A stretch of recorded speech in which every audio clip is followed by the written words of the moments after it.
Today we're talking about deprivation training. So deprivation training is where we control the supply. So whatever the organism, because this works on everything with the brain, needs, wants, desires, we're going to control that to increase the demand for that item by that organism. So I like to kind of compare this to an event that I had happen to me. I actually went through some deprivation training, and you might have as well, if you can kind of connect a lot of these principles to a personal event that has happened, because all of the psychology bases that we talk about with dog training, most of them were discovered for use in humans.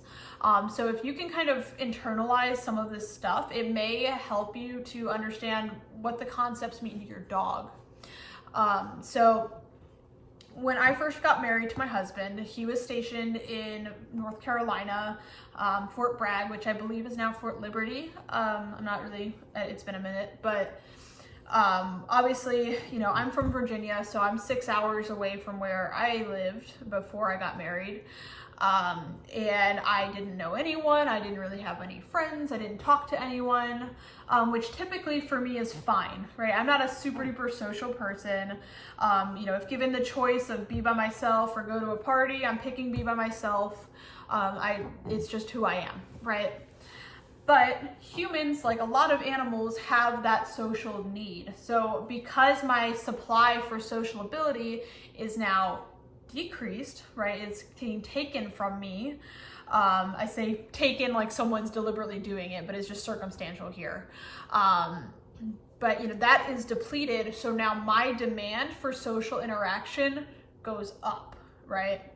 So going to the grocery store, I'm picking out an outfit. I'm putting on makeup. Going to the Army spouse events, the family days, whatever, putting on an outfit, putting on makeup. I'm excited to go. I'm gonna go talk to people. And I think actually going through this deprivation period for me was very beneficial for me personally, because now it's a lot easier for me to talk to people. It's easier for me to make these YouTube videos where I don't feel silly talking by myself in the living room here. You know, I can go to those events today and I can talk to people, right? So I think that deprivation period for me did increase my social ability and did benefit me actually in the long run, although circumstantial there. Now, because I have a ton of friends here, I'm at bike club 2 times a week. I'm usually hanging out with people a couple more days out of the week. I'm going to the gym every day. I've got friends at the gym, stuff like that. I have an excess supply of that social item, right? So now, you know, previously I loved the family days. I loved going to see what my husband did at work and all that good stuff. Now when he's like, you know, babe, we're gonna have a family fun day next week, I'm like, crap, what can I schedule to not have to go to that? This has nothing to do with the people at the event in themselves. I'm sure they're perfectly fine people, but because my social need is now satisfied, I'm becoming kind of picky and choosy on what events I go to. You know, I'm able to now be selective because I have an excess supply of that item.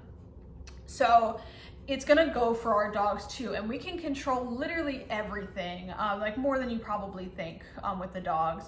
Obviously, the easy one is food. That's what we do mostly with our dog training and stuff like that. You can do toys if that's something your dog values, and a big key here is if that's something your dog values for all of this stuff. And of course, you know, deprivation training is intended to increase that. So things like, you know, food and water is another item there, and stuff like that your dog needs to survive. You know, you can take that non-food motivated dog and make them food motivated.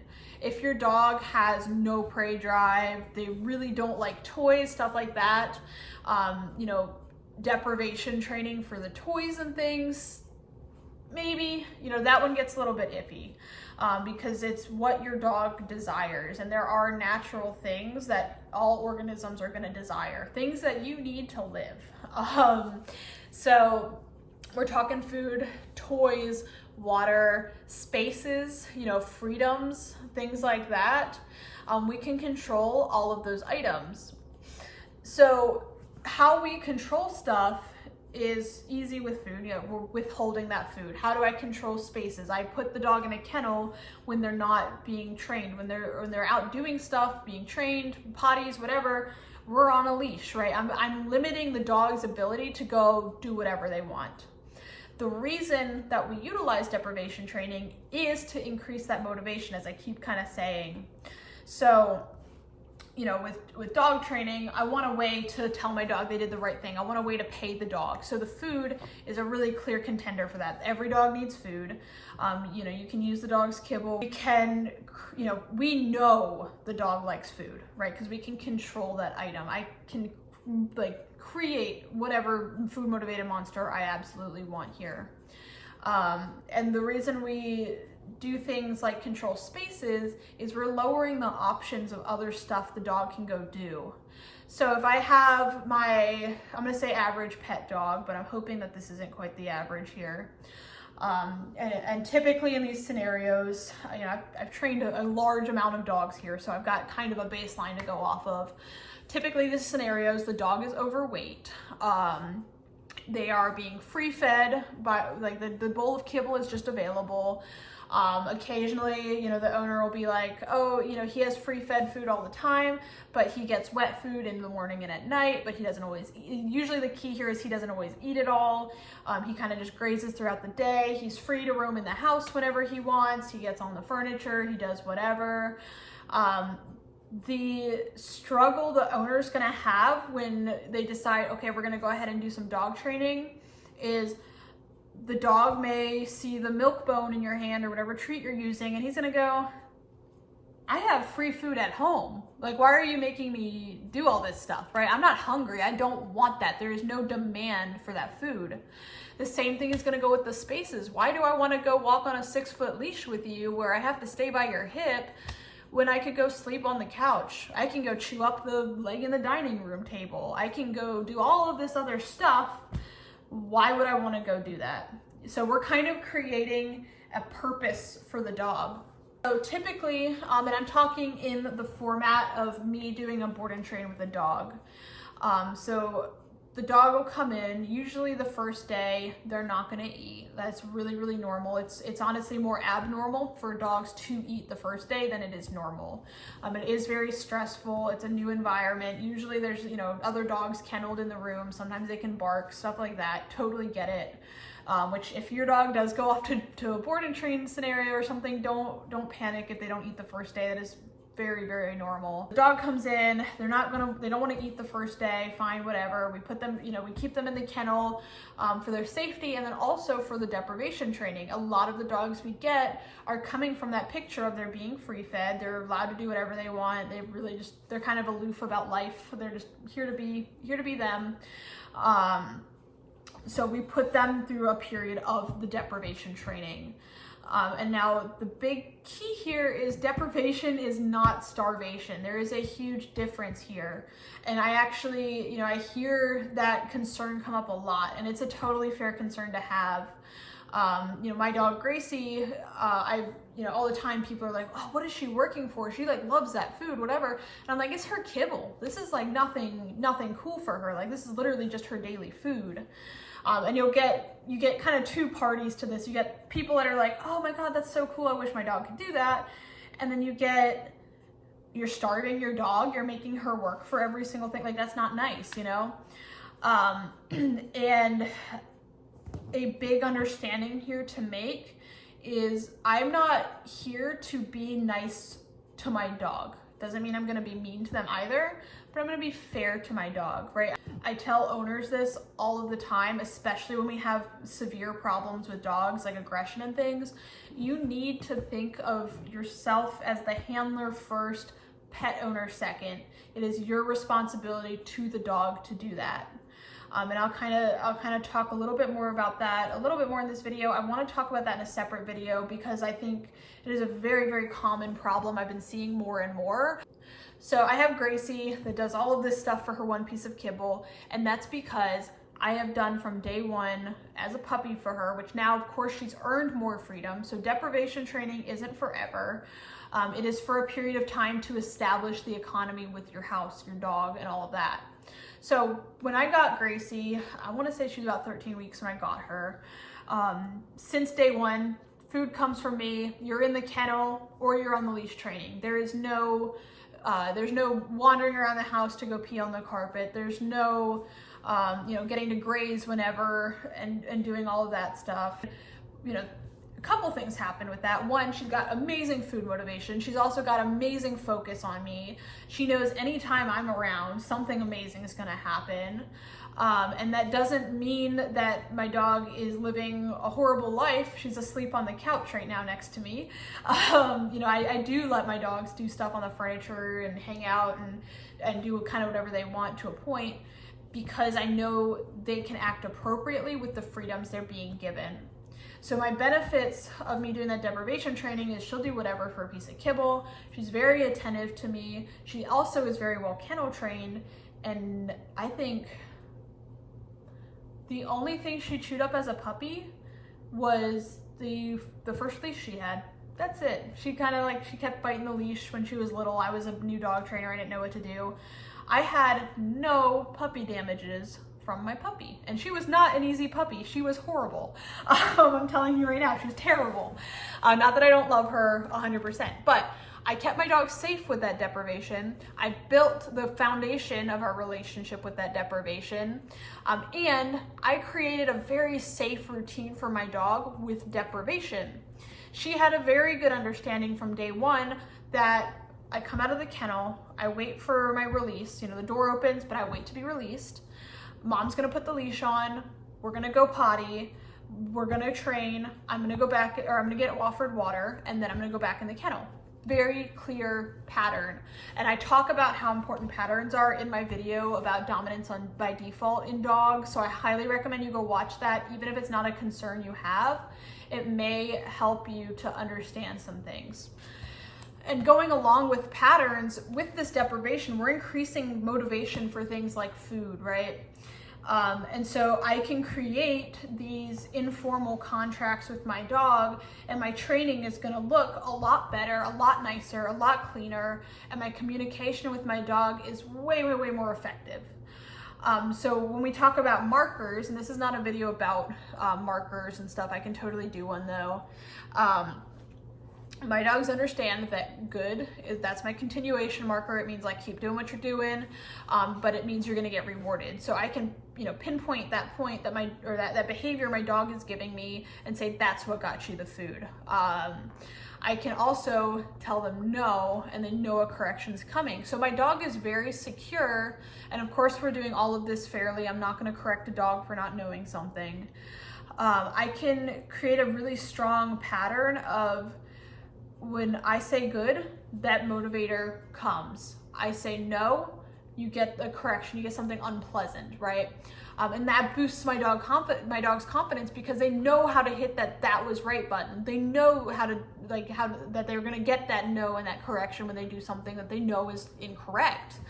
It gives them a very strong sense of purpose and a sense of direction in life. There is no guessing, and that is the big issue I see in a lot of aggression cases, is that the dog does not have a full understanding of what the hell is happening. They're just confused and stressed, and that's really primarily what I'm seeing. So deprivation, we take the dog out, we offer him food, he turns his nose up, he's like, F you. So I go, okay, and I put him back in the kennel, wait another 10, 20 minutes, do it again, over and over again, until the dog becomes hungry enough that they take the food. That is different than starvation. Starvation is when you're intentionally not offering something to the point of creating uncomfortability in the dog, and severe uncomfortability. I'm not talking about tummy grumbles, right? My stomach can grumble, I'm okay, right? So starvation would be if maybe the dog came in on Monday, didn't want to eat, and I didn't offer them food till Friday. That is starvation. I'm not giving any food options between there. Deprivation is the correct way to do things. Obviously, we are not starving dogs out here, continuously giving that opportunity. We're offering it, right? The dog is making the conscious decision to not accept that opportunity. And I have, in fact, had dogs that have not eaten Like they come in on a Monday and they themselves, not me, they are refusing food up until Friday. Like I've had dogs that take 5 days to start eating. So deprivation training can be stressful a little bit for the dog, and it can be stressful a lot of it for the pet owner, because I know you love your dog. I love my dogs, but you do, again, have to be able to separate what's best for the dog in the long term versus what's giving me feel good emotions right now. Creating that pattern for Gracie when she was a puppy, we're doing stuff that like I didn't even know existed, to be honest, when I first got her. Like we're doing sports and stuff that I'd never even heard of at that point, because we have created such a good foundation that my dog has a very clear outlook on life. Her temperament, which of course some of this is going to be genetic as well, but her temperament is very solid. Everything is very solid on her because she understands everything that happens in her life. And she has a very, very clear purpose, and your dog wants a job. You know, I know as humans, we're like, I don't want to go to work today. I wish I was, you know, you see the meme all the time of, I wish I was my dog sighing on my couch because he's a little like unemployed freeloader or something like that. Dogs were bred for a reason. You know, now we're getting a lot of little toy breeds and foo-foo fluffies, and it's like that thing came from a wolf. I look at my Chihuahua and say that every morning.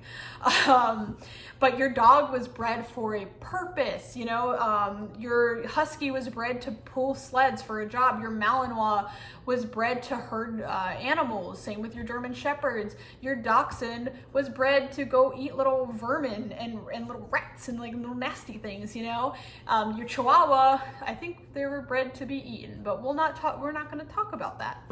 That's where it's important to understand that my dog does have a genetic predisposition to want to work. That's why dogs love training when you're applying it correctly, when you're giving them, you know, consistent answers. You're being solid in what information you're giving to the dog. You're not being wishy-washy. That's what's going to cause issues with the dogs. And giving them a job to do, even if that just means we're, you know, every single day I don't get free fed. I get, you work with me eating out of your hand for like, you know, a couple sessions a day. One, you're gonna have a lot more calm, peaceful dog, because they're gonna be tired. And two, they're gonna love their life so much more. Like even if you have an absolute couch potato, I challenge you to do this. Take a week of, you know, and you may have to withhold food for a little bit if they are not food motivated. Take a week and put all of, you know, for the week, put their food in the morning, so their food for the day, put it in a bowl. Work with that food throughout the day through training. If they don't want it, too bad, so sad. You know, you can put them back in the kennel. You can even leave them out, honestly. It's not the most effective way to do things, but if you're just trying to kind of prove a point to yourself, it's not going to hurt much, kind of thing. But put their food for the day in that bowl, work with it throughout the day until there's no more left. Do that for a week, even if it's tricks, even if it's luring, even if it's just stupid fun things. It doesn't have to be obedience or anything crazy. And really take account the differences in your dog. You're gonna see confidence. You're gonna see that the dog comes in and just lays down to rest. You're gonna see, you know, you're gonna see a difference in the dog. It may be small, but you're gonna see a difference. And it's really going to really improve your relationship with your dog, because now you're not just the tall, skinny god that comes and dumps the food in the bowl and then it's, you know, bye, I gotta go to work, whatever. Now you are a part of the dog's necessities, right? You are providing all of these amazing things. And while I know, and you know, that you drove to the store, you bought the dog food, you like brought it home, you opened it, you scooped it in the bowl, all of that, the dog does not process that. The dog is like, we have a never-ending supply of food in the pantry. Isn't that crazy? And then, you know, twice a day or however many times a day, you go and you grab me that free food out of the pantry and I just get to eat it. You know, they are not appreciating the value of their food. So we tell them, hey, I control everything.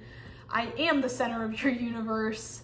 And kind of reclassifying the house. And again, you can will indeed work back up to doing meals during the day. Feeding your dog's entire meal for the rest of their life out of your hand is not a reasonable thing to think of. My dogs, they get breakfast, they get dinner, they get all of that stuff, but it's because we've done months and months and months, and in Gracie's case, honestly, probably a year we did this, of that deprivation training and laying down those ground rules, so that all of my dogs look at me with like, oh my God, you are the best thing I've ever seen in my entire life, because we have a very, very strong connection. And if you're watching this video and you're like, I could never deny food to Fifi, Fifi does not care. Like, I'm sorry, but like, she does not probably have the amount of admiration for you and like absolute, I don't want to say obsession, because that makes us sound a little bit like kind of weird, but you're not as valuable to Fifi when you're just scooping the free food out of the pantry to fill up her bowl 24/7 as you would be if you're spending quality time with Fifi, you're engaging with Fifi, you're training Fifi, you guys are overcoming difficulties together, like one of those early 2000s, like really feel good movies. That is going to increase your relationship for the better, like way, way, way better. And I will say too, and my kind of last thing I want to include on this video, because I'm not trying to make it crazy long, is if you are going to do a board and train, you're going to do a training club, you're going to go do lessons, something like that, I like really highly recommend you get your dog's food motivation as high as you can, like really get it before you send your dog to go do those things, or you go do things with your dog. And that's because you're gonna get way more out of that training if your trainer isn't sitting there wasting time having to deprivation train your dog to be motivated for the food. You're gonna get way more out of those lessons because your dog isn't getting full instantly because they had a big breakfast or they decide they're not hungry, things like that. We can really create necessities for our dog hardcore. And that's going to really make a huge difference in what you see training wise. And I recommend this for every single dog. Doesn't matter if you have aggression issues or you're just trying to do basic obedience stuff. Again, I did this with my puppy. And I again, with the deprivation training, we are, yes, withholding food, but we're still offering it. But I do, especially with puppies, do keep an eye on their body condition. If you do happen to be feeding less, or maybe you are feeding more, keep an eye on the body condition. There's tons of resources out there, including your veterinarian, that can help advise you to make sure your dog is staying an appropriate weight. If they get a little bit lean in the beginning of deprivation training, or if they go off to training and they're maybe like just like a little bit leaner. I'm not talking the spine, so you shouldn't be able to count the vertebrae on their spine is what I'm saying.